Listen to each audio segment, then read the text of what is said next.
Ok. Vamos lá abrir as nossas Bíblias. No 1 João.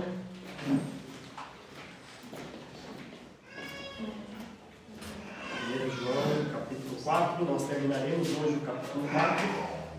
E depois restará apenas 4 mensagens no capítulo 5. E aí terminaremos essa carta tão bonita que o apóstolo João escreveu. Hoje nós analisaremos do versículo 17 até o versículo 21 de 1 João. Que diz assim, 1 João capítulo 4, versículo 17 até o versículo 21. Espero todos acharem. 1 João 4, 17 a 21 diz assim: dessa forma, o amor está aperfeiçoado entre nós, para que no dia do juízo tenhamos confiança, porque neste mundo somos como ele. No amor não há medo. Ao contrário, o perfeito amor expulsa o medo, porque o medo supõe castigo. Aquele que tem medo não está aperfeiçoado no amor. Nós amamos porque ele nos amou primeiro. Se alguém afirmar eu amo a Deus, mas odiar seu irmão, é mentiroso. Pois quem não ama seu irmão, a quem vê, não pode amar a Deus, a quem não vê.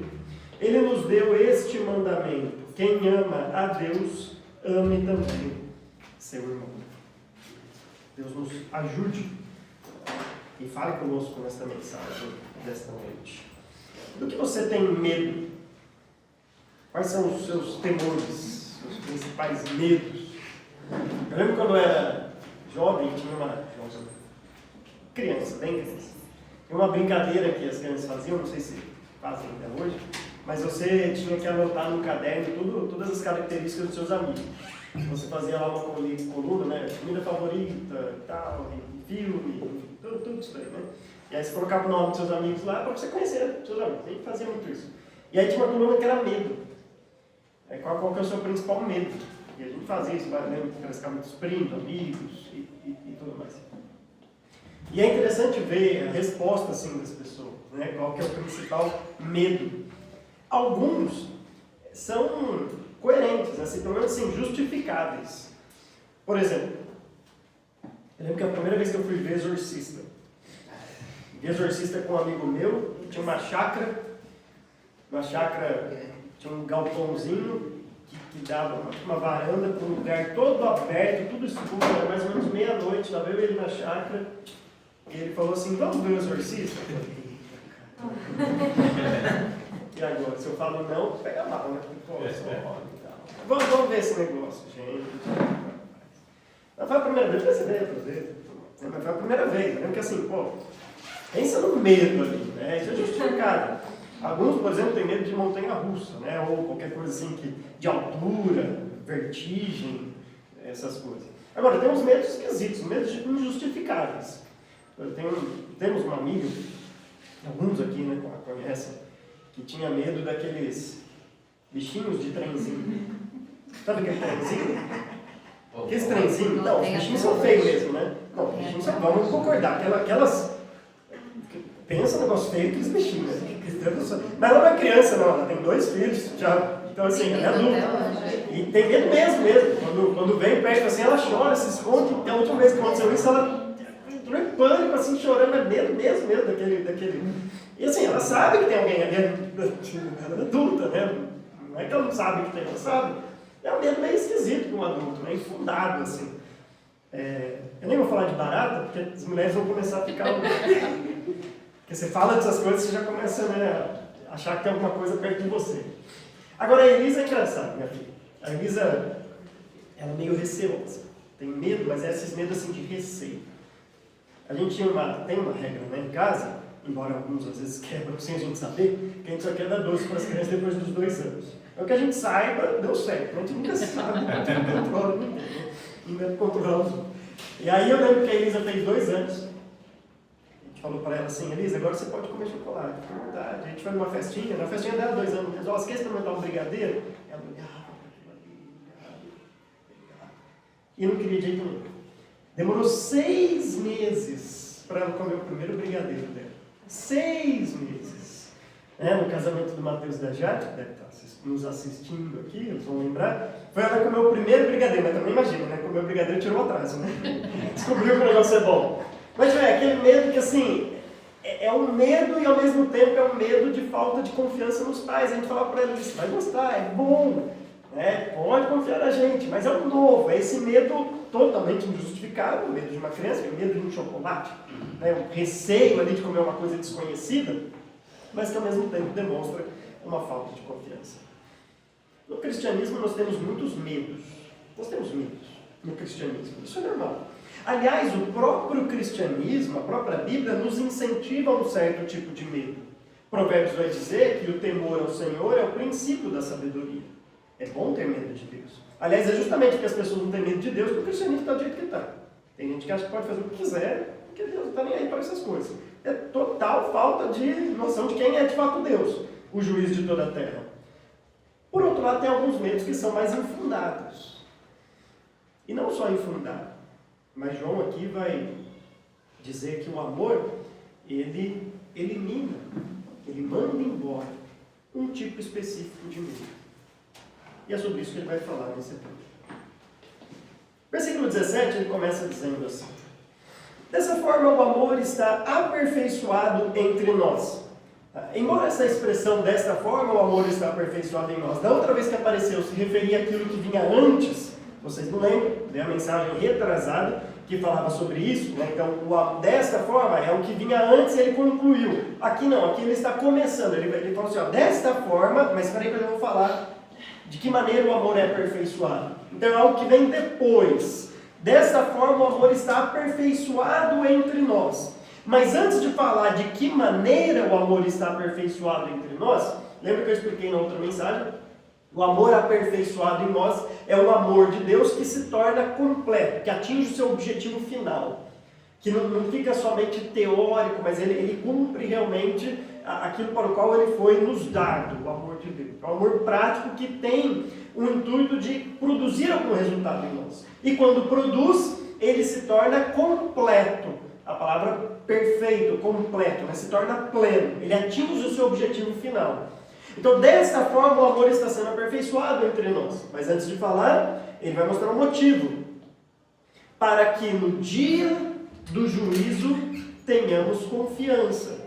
Porque neste mundo somos como ele. Então o amor está aperfeiçoado entre nós para que no dia do juízo tenhamos confiança. Alguns, aqueles que têm boa memória, vão lembrar que essa palavra confiança acontece 4 vezes nessa primeira carta de João. A primeira vez que apareceu foi quando ele falou realmente sobre a escatologia. Quando ele se manifestar, nós vamos ter confiança de estar na presença dele, não seremos envergonhados. A segunda vez que apareceu é a respeito das nossas orações. Nós chegamos diante de Deus com confiança, orando a Deus, porque nós somos cristãos, Deus Cristo na cruz, e nós temos agora livre acesso ao Pai. E aí, essa é a terceira vez que aparece, novamente ele se refere à escatologia, eu percebi aqui, né, no juízo, no dia do juízo, eu vou explicar tudo isso, e vai aparecer uma quarta vez mais para frente, falando novamente sobre oração. Então são as 4 vezes que acontece, 2 intercalando, né, falando sobre a escatologia, a confiança que teremos quando chegarmos diante da presença dele, e 2 falando sobre a confiança que temos agora ao chegar diante dele em oração. Então esta confiança que teremos no dia do juízo. Que dia é esse do juízo? É o famoso dia escatológico, que o Antigo Testamento chamava do dia do Senhor. E o que o próprio Jesus Cristo disse, que embora o dia do Senhor lá no Antigo Testamento fosse uma promessa ali para Israel, do cativeiro e da libertação, como de fato aconteceu, mas Jesus Cristo mostra que havia uma amplitude maior. Tanto é que ele fala em Mateus 24, quando vocês virem o sacrilégio terrível, e aí o próprio Paulo vai falar em 2 Tessalonicenses, falou assim, o dia do Senhor ainda não chegou. Alguns estavam escrevendo carta até no nome dele, dizendo que o dia do Senhor já tinha chegado. Paulo falou assim, não se deixe enganar, nem se não chegou. Se tiver alguma carta falando que o dia do Senhor já está aqui, e muitos lá em Tessalonicenses não queriam nem trabalhar. Porque eles pensavam, o dia do Senhor já chegou, não vou trabalhar amanhã, já vou acabar tudo. E Paulo falou, não, aquele que não trabalha, que não come então. Você quer ver assim, então você não vai nem comer. Não vai nem sustentar esses preguiçosos. Então esse dia do juízo é o grande dia do Senhor, o dia em que Deus vai vir e de uma vez por todas fazer justiça em toda a terra. Então, nesse dia do juízo, nós vamos ter confiança. E o motivo maior é quem nós somos agora. Ele diz, porque neste mundo somos como Ele. Obviamente, Ele aqui é a pessoa de Jesus Cristo. Se você olhar para Atos 17 e 31, Atos 17 e 31 vai dizer que Deus designou um dia em que há de julgar o mundo com justiça, dando provas disso, ressuscitando Jesus dentre os mortos. A ressurreição de Jesus Cristo é uma das provas de que Deus um dia vai julgar o mundo com justiça por meio deste que ressuscitou. A ressurreição capacita Jesus Cristo, então, agora a julgar o mundo com justiça. Mas João está dizendo que no dia do juízo, nós não vamos ser aqui envergonhados, nós teremos confiança, porque nós já somos como Ele. Ele aqui é a pessoa de Jesus Cristo. Daqui a pouco eu vou mostrar o porquê que Jesus Cristo é importante aqui nesse argumento, nessa construção de João. Mas primeiro eu queria entrar no versículo 18. Porque aí no versículo 18, depois o versículo 17 fala, dessa forma o amor está aperfeiçoado entre nós. E aí ele dá umas explicadas do propósito e tal, dia do juízo. No versículo 18, ele vai mostrar realmente como o amor está aperfeiçoado em nós. E olha aí na sua Bíblia, ele diz assim, no amor não há medo. Ao contrário, o perfeito amor expulsa o medo, porque o medo supõe castigo. Aquele que tem medo não está aperfeiçoado no amor. Ou seja, o que é então um amor aperfeiçoado aqui? É um amor que expulsa o medo.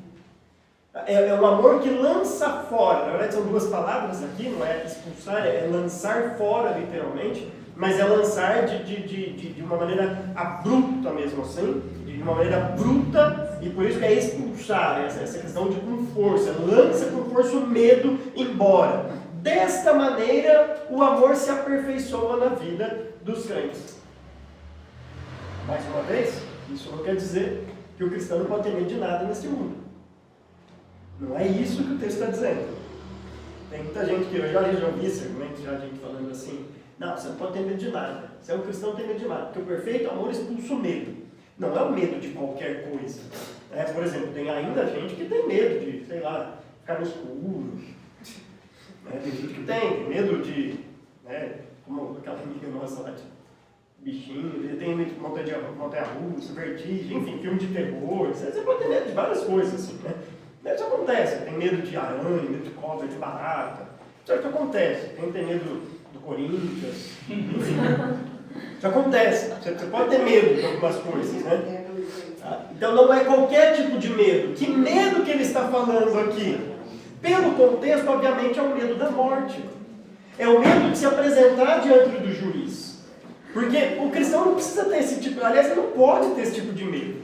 Não faz sentido o cristão ter esse tipo de medo. Olha o que ele vai dizer, no amor não há medo. Ao contrário, o perfeito amor, ou seja, esse amor aperfeiçoado no cristão, vai expulsar o medo, porque o medo supõe castigo. É esse tipo de medo que ele está dizendo. É o medo do castigo. Agora, mais uma vez, não é um castigo aqui. Não é o castigo de uma autoridade lá no país onde tem perseguição, que pega o cristão e vai fazer algum tipo de castigo nele ali. Não é esse tipo de medo. Pelo contrário. Esse tipo de situação é quando o cristão deve demonstrar essa confiança de não temer o depois. Se vocês quiserem, aliás, eu acho que devia ser leitura obrigatória para todo cristão. Alguns livros deveriam ser, né? Alguns livros deveriam ser leitura obrigatória. Eu estava falando para mim todo mundo que se convertia já tinha que ler o Peregrino e depois uma série de outros livros, assim. Enfim, mas quem sabe um dia, né? A gente consiga fazer A pessoa se converte, está aqui, ó, a listinha de 5, 10 livros que você lê logo no começo, para você. E aí um deles é o Livro dos Mártires, de John Knox. É impressionante esse livro. Se você ler esse livro e não sair impactado, e assim, é impressionante coisa que acontece lá. Conta a história de diversas histórias. Conta desde o martírio de Estevão, o primeiro mártir cristão, até, bom, ele morreu no século XV, XVI, né? E depois alguém atualizou até o século XIX. é a versão que eu tenho aí da século XIX, alguém colocou mais histórias ali. Mas dentro dessas histórias, tem algumas que me chocam. Uma delas, uma mãe levada com a sua filhinha de 10 anos para ser morta porque eram cristãs, torturadas. E aí, diante da mãe, na frente da mãe, começam a cortar dedo por dedo da sua filha, de 10 anos. Já pensou numa situação dessa? Já pensou em colocar sua filha na sua frente e começa a cortar dedo por dedo para você negar a fé? Não preciso dizer que mãe e filha morreram sem negar a fé. Nem a menina de 10 anos e nem a mãe vendo a filha passar por isso. Por quê? Porque não é esse tipo de temor que a gente tem que ter. O temor que a gente tem que ter, de quem negar a Cristo ali, é o temor que vai acontecer depois da vida. Agora, o cristão sabe que assim, se a tortura demorar meia hora, depois disso eu morrer, acabou todos os meus problemas. O problema é quando eles chegarem para o castigo. Então, o cristão não tem temor da morte, não tem pavor pela morte. Quem tem pavor da morte é quem teme o castigo. Quem teme esse juízo que Jesus Cristo vai dar. Esse sim tem que ter medo da morte. O descrente tem que, de fato, ficar apavorado com a questão da morte. Tem que ficar, mesmo assim, preocupado. O cristão não. O cristão sabe que o juízo que Jesus Cristo vem fazer é para o descrente. Para o crente, o juízo já foi feito na cruz do Calvário. Nosso pecado já foi pago ali na cruz. Não precisa ser pago outra vez no dia do castigo. Não vai acontecer. Nós chegamos, quando ele se manifestar, e nós teremos confiança e não seremos envergonhados diante dele. João já disse isso para nós. Então, o cristão, o amor aperfeiçoado, é alguém que não tem medo da morte. Não tinha mensagem mais propícia para a época que a gente está vivendo. Né? Porque é impressionante como inúmeros cristãos demonstram dia após dia medo de morrer. Medo de morrer. Aliás, antes de demonstrar medo de morrer, cristãos descobriram que pode morrer a qualquer momento. Porque antes parece que não. Agora eles ficam tudo assim, eu posso morrer. Antes você também podia morrer a qualquer momento. Você não acredita que Deus é soberano? Todo mundo pode morrer a qualquer momento. Não precisa vir uma pandemia para você morrer. Deus não precisa de uma pandemia para tirar a vida de ninguém. É tipo, quando ele quiser, assim, do jeito que ele quiser. Ele não precisa disso. Se usar a pandemia, ok. Ele vai usar. Mas ele não precisa disso. Então, assim, a gente sempre pode morrer. Só que cristão agora parece que, com a pandemia, parece que veio um medo maior, inexplicável da morte. É tão estranho isso, que um dia eu estava conversando, na verdade eu estava num carro com alguém que estava morrendo de medo, um cristão, de morrer de pandemia e correndo a 150 por hora. Coisa que eu falo assim, você tem medo só de morrer pelo vírus, porque de acidente você não tem. Né? E nem de levar junto também você não tem. Ou você não gosta de ser pastor, pode ser isso também. Já que eu vou levo ele junto comigo. Né? Pode ser isso também. Aliás, pensando agora, pode ser que ele seja isso. Como mesmo? É, que hora vai. Toma cuidado. Eu vou mesmo praticar com ele. Só por precaução e não falando. Mas, gente, no amor não há medo. Não há esse medo da morte. Essa palavra castigo aqui foi usada pelo próprio Jesus Cristo, lá em Mateus. Olha que interessante, no capítulo 25.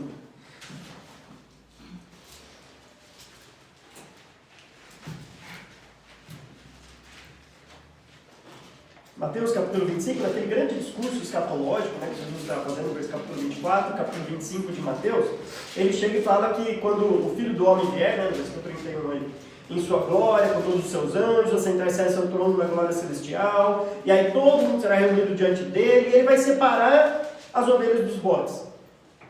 Colocará as ovelhas à sua direita e os bodes à sua esquerda.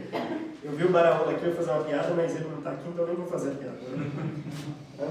Se ele assistir depois, ele vai entender a piada. Né? Colocará as ovelhas à sua direita e os bodes à sua esquerda.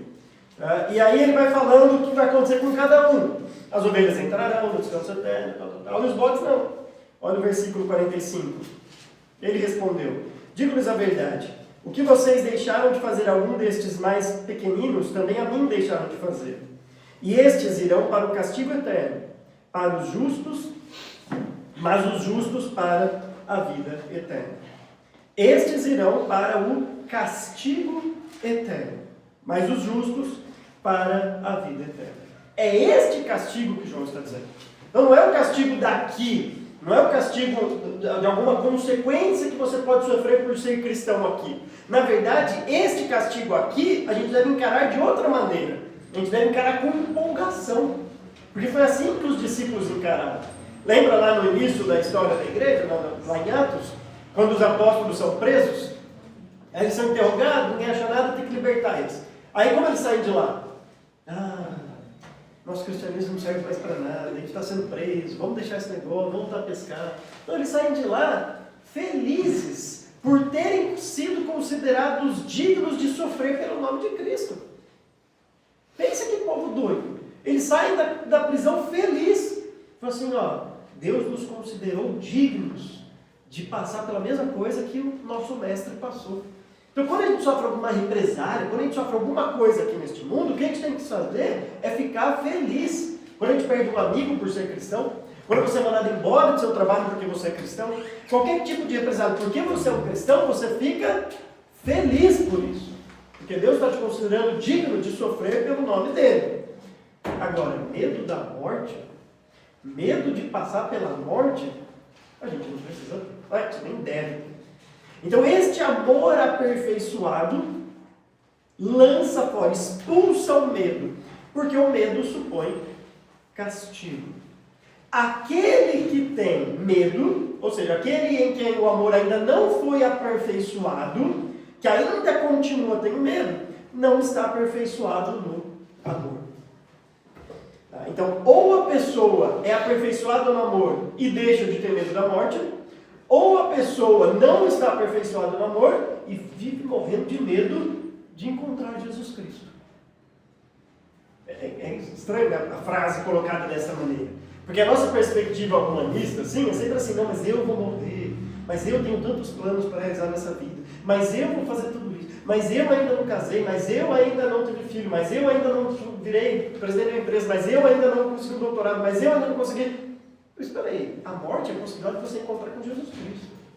Se o seu objetivo aqui nessa vida é viver para agradar o seu mestre, quando de fato você encontrar com ele, você vai conseguir o objetivo da sua vida. Eu sei que no nosso pensamento humanista é difícil pensar assim. Mas é por isso que Paulo falou que para ele morrer era lucro. Esses dias a gente deu risada com a Elisa. A Elisa estava brincando lá com a Cecília, Matias, e por mais Matias participa da brincadeira sem saber. Mas inventou um personagem para ele sem saber para ele. E aí, ele estava brincando e alguém que tinha um marido lá, não sei se era da Síria, enfim, falou assim, ele morreu e tudo mais. A gente ouviu isso e falou, gente, vocês estão brincando com ele morreu, coitado dele. Aí ela assim, não, fica tranquilo, ele era salvo. É bom encontrar com Jesus. Criança é bom. Ela falou, é bom Criança, encontrar com vocês estão Jesus. brincando que o Mauro morreu aí, gente, o que está acontecendo? Não, mas ele era salvo, fica tranquilo. Tipo assim, o problema é se ele fosse salvo. Aí era o problema. É verdade. E ela ainda falou assim, por que não é bom encontrar com Jesus? Ela falou assim, mas por que não é bom morrer ser salvo, né? Vai encontrar com Jesus, foi isso mesmo que ela falou. Então, este amor aperfeiçoado, claro, nós não vamos ser kamikazes, assim, suicidas, e falar assim, então já que morrer é bom e eu vou encontrar com Jesus, eu vou pegar a primeira corda. Não é essa a ideia.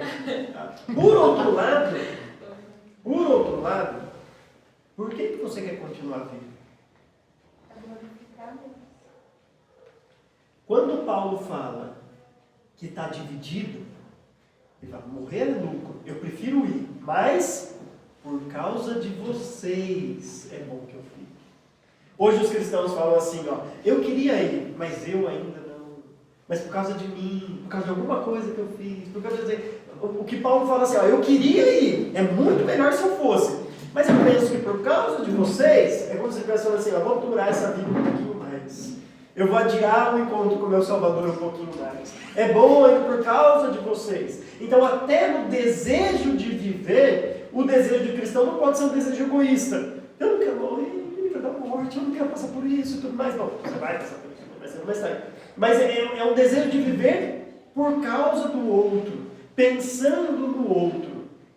E é exatamente o que João vai mostrar aqui no versículo 19. Versículo 19, ele diz assim: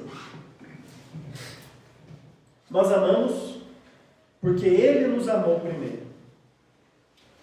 Se alguém afirmar, eu amo a Deus, mas odiar seu irmão, é mentiroso. Pois quem não ama seu irmão a quem vê, não pode amar a Deus a quem não vê. Ele nos deu este mandamento: quem ama a Deus, ame também seu irmão. Perceba que não é à toa que logo depois de ele falar que o amor expulsa todo medo, perfeito amor, o amor aperfeiçoado expulsa o medo, ele vai falar do nosso amor pelo irmão. E aquele que fala, eu amo a Deus, mas odeio seu irmão, é mentiroso, porque o amor a Deus pressupõe que você vai manifestar isso amando o seu irmão. Mas por quê? Porque o amor, ele é altruísta, sempre altruísta. O medo da morte, ele é egoísta. Por isso que o amor não está aperfeiçoado nele.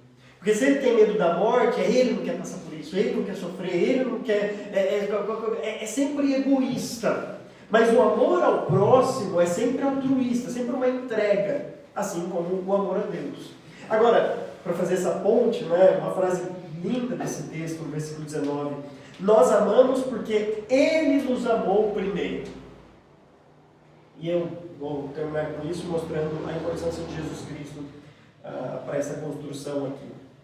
Aí no versículo 20 ele fala assim, se alguém afirmar, lembra, é sempre essas construções hipotéticas dele assim, né? Se alguém falar isso, se alguém disser isso, se acontecer isso, ele está dizendo, se alguém afirmar, eu amo a Deus, mas odiar seu irmão, que é a mesma palavra que ele já usou, né? de odiar, de repudiar, de não querer conviver, ajudar, ou qualquer, mas se afastar do seu irmão, vendo a necessidade dele, é mentiroso. Vocês vão lembrar, lá no capítulo 1, né, quando ele fala lá de quem é mentiroso, né? Aquele que afirma que não peca, aquele que afirma que não tem pecado, aquele que fala que ama, mas não vai... toda aquela questão de mentiroso e de tornar Deus mentiroso, ele volta para esse tema, mostrando, ó, isso é uma impossibilidade. Um cristão assim não existe, não pode existir um cristão assim. Isso daí é um mentiroso. O mentiroso ele fala alguma coisa, mas ele não está cumprindo, ou seja, ele está se enganando. Ele diz amar a Deus, mas se ele odeia o seu irmão, ele está mentindo, ou seja, ele não ama a Deus. Por isso que essa construção hipotética, se fosse possível alguém afirmar isso, que amar a Deus e odiar o irmão, mas é impossível isso. Uma pessoa dessa é mentirosa. Então é no amor ao próximo que a gente vê se a pessoa ama de fato a Deus ou não.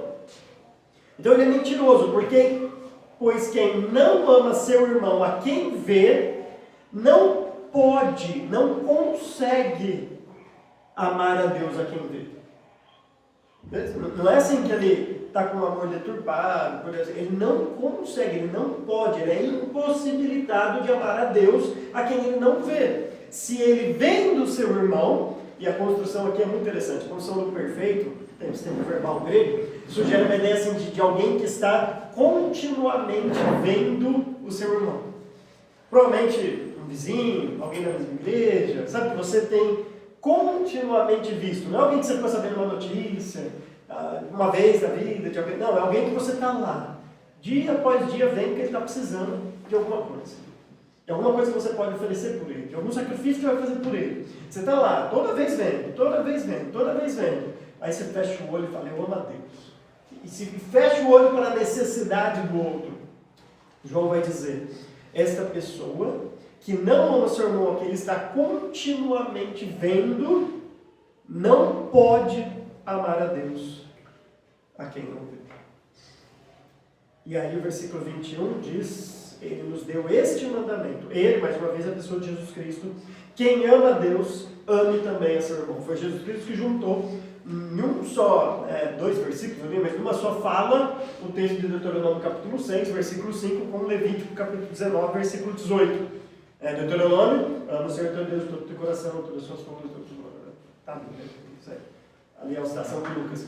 E Levíticos, anda ao seu próximo como a ti mesmo. Jesus Cristo junta isso nos dois mandamentos. Ele daí não está desconectado. Embora na lei, lá na Torá, um tivesse em Levítico e outro em Deuteronômio, em livros diferentes, mas ele está dizendo, isso daí é o mesmo mandamento. Né? É o primeiro e o grande mandamento e o segundo mandamento. E é interessante que a pergunta que se faz para Jesus ali é, qual é o maior mandamento? Jesus fala quais são os maiores mandamentos, os dois. que não podem estar desconectados. Assim. Não tem como Deus falar assim, ó, o primeiro é só esse, ama a Deus em todas as coisas. Pronto. Porque pressupõe já nesse amar a Deus que quem ama a Deus vai amar ao próximo. Então o amor ao próximo ele está conectado com o amor a Deus. Por isso que são dois grandes mandamentos, não tem como ser um só. E também não tem como a pessoa só amar o próximo e não amar a Deus. Porque é justamente o amor a Deus que nos capacita a amar o próximo. Versículo 19. Nós amamos porque Ele nos amou primeiro.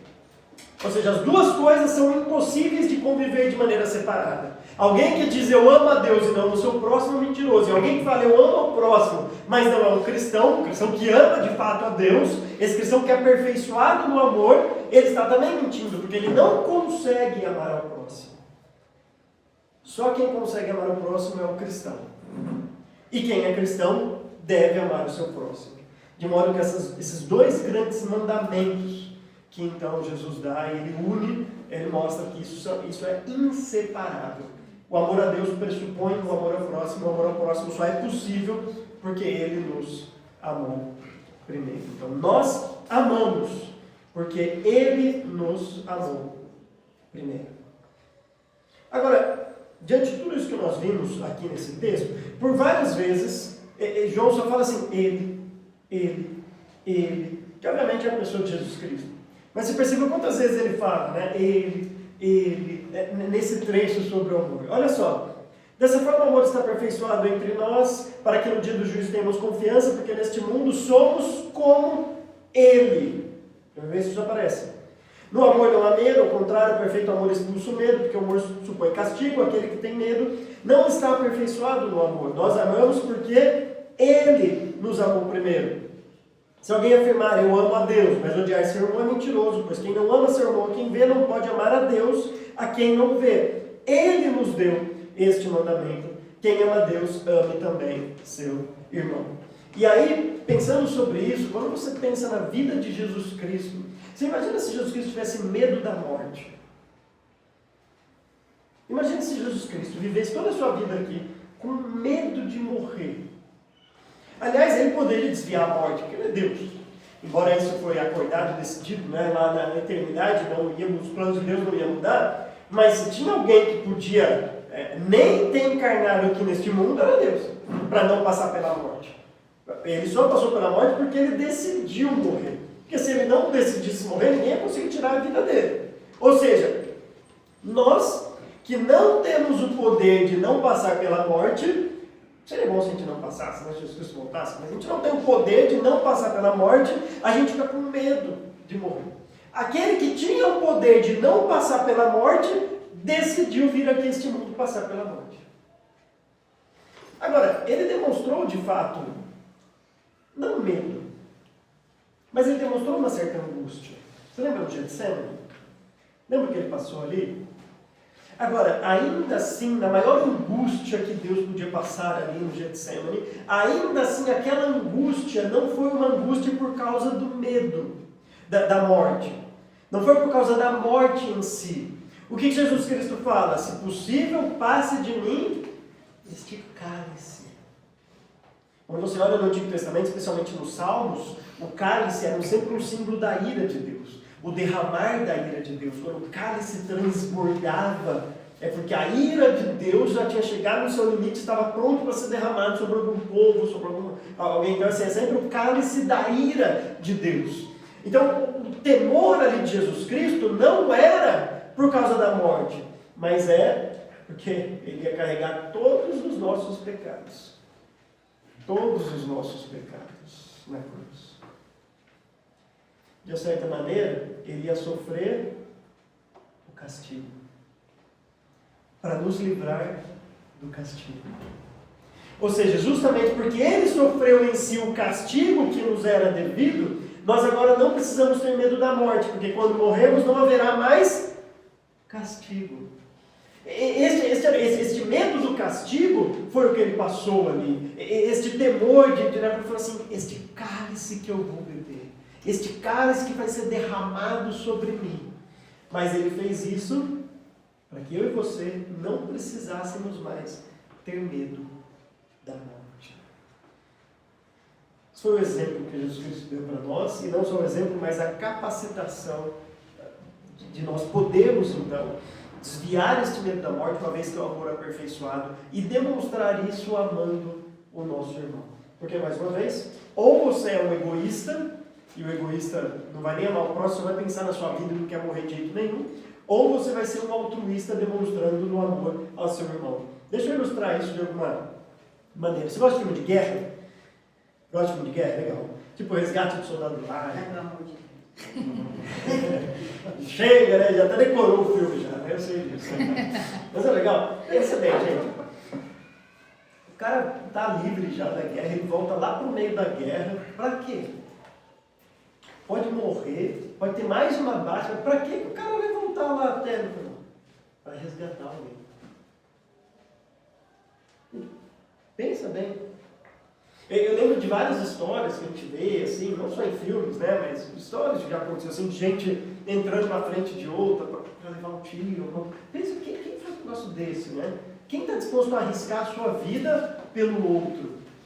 É alguém que de fato ama Deus, aplicando isso para a gente agora, né? Alguém de fato que ama Deus, e aí coloca a vida do outro, ele ama o seu irmão, porque amar o seu irmão é sacrifício, é você abrir mão de alguma coisa e muitas vezes da sua própria vida. Alguém que faz isso, que se joga na frente do outro, ou que arrisca a vida para salvar alguém, ou alguma coisa assim, é exatamente esse tipo de cristão que o João quer que nós sejamos aqui. É aquele cristão que abre mão do seu conforto, da sua vida aqui neste mundo, e por amar o próximo, e por amor e se entregar pelo próximo, inclusive não teme a sua própria vida. Ele não tem medo da morte. Eu sei que isso é difícil, gente. Nós não fomos criados para ser assim. Nós não fomos criados para ser seres que um dia viríamos a morrer. Nós somos criados para ser eternos. Mas quando Adão comeu do fruto, a morte passou a todos os homens.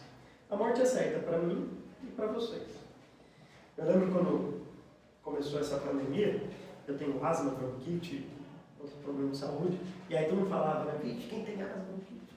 É quase assim, bom. Chegou no começo e falei assim, bom, é agora que eu vou. Eu já estava dando uns contatos para escolher um marido bonitão para mim. Não estava sabendo disso. Mas assim, a gente tem que encarar isso dia após dia, a gente vai morrer. A gente vai morrer. Agora, eu não quero que você seja aquele que só fica pensando na morte, depois começa só a vestir preto, né? Você está assim, não é essa a ideia, você não só fica pensando nisso, tá? Mas também quem nunca pensou na morte, questão que nunca se preparou para quando você vai morrer, só fica pensando aqui, quais meus planos, o que eu vou fazer, o que eu vou fazer. Nós vamos morrer. Desde que Adão comeu do fruto, a morte agora então passa para todos os homens, porque todos pecaram. Nós vamos morrer. Como você tem encarado a realidade da morte?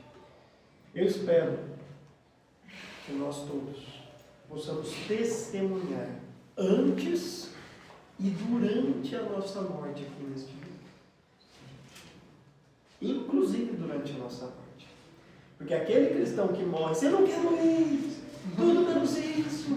Ele deixa o aparelho ligado o máximo que pode, não sei o quê. Falei, gente, você vai estar com o seu Criador, com o seu Salvador para todo sempre. Então tem um testemunho diante de tudo isso que a gente está vendo no convite, de tanta gente desesperada, com medo da morte, com medo do que pode acontecer. Dê um bom testemunho para as pessoas e diga assim, ó, se for por isso que Deus quiser me levar para outra coisa, não tem problema, eu vou estar com o meu Salvador. Talvez Ele queira, por causa de vocês, que eu fique aqui um pouquinho mais. Mas se Ele quiser que eu vá, glória a Deus por isso. E quando chegar o momento de fato da morte, quer seja por Covid, sei lá, no hospital, ou quer seja por um médico falando, ó, você está com câncer, alguma coisa, ou ó, você tem uma doença autoimune virada aqui, qualquer coisa tipo, um acidente que aconteça, independente do que acontecer, que nós possamos ainda assim glorificar o nome do nosso Deus no dia da nossa morte. Amém?